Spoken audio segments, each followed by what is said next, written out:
अरे हुजूर, अहमदी मुस्लिम अलाउड है स्मोक करने? स्मोक करना है? तुमने क्या जरूरत है तुम स्मोक करने की? स्मोक करना तो अच्छी बात नहीं है, गुनाह तो नहीं है, क्योंकि शरीयत में हज़रत सल्लल्लाहु अलैहि वसल्लम के ज़माने में तो नहीं था ये, इसलिए आपने मना तो नहीं किया। बाद में सिगरेट और हुक्का और ये चीज़ें आई ना, टोबैको स्मोक करना।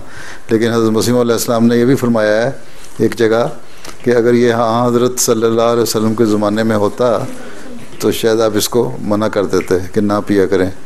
ठीक है, अच्छी बुरी बात है ये, वैसे अच्छी बात तो नहीं है, हैं? क्योंकि यूँ ही अपने स्मोक करते हो तुम, स्मोक अंदर लेके इनहेल करते हो, अंदर तुम्हारे लंग्स में जाता है, लंग्स को अफेक्ट करता है। अब वो कहते हैं कि बहुत सारे जो लंग्स इन्फेक्शन है ना और टीबी के मरज़ है वो स्मोकिंग की वजह से होता है। इसलिए स्मोकिंग जो सिगरेट्स हैं ना उनके जो पैक है उस पर लिखा होता है कि ये सेहत के लिए अच्छा नहीं है, हार्मफुल है सेहत के लिए। ठीक, इसलिए जो चीज़ नुकसानदेह क्यों, अहमदी मुसलमान क्यों पड़े।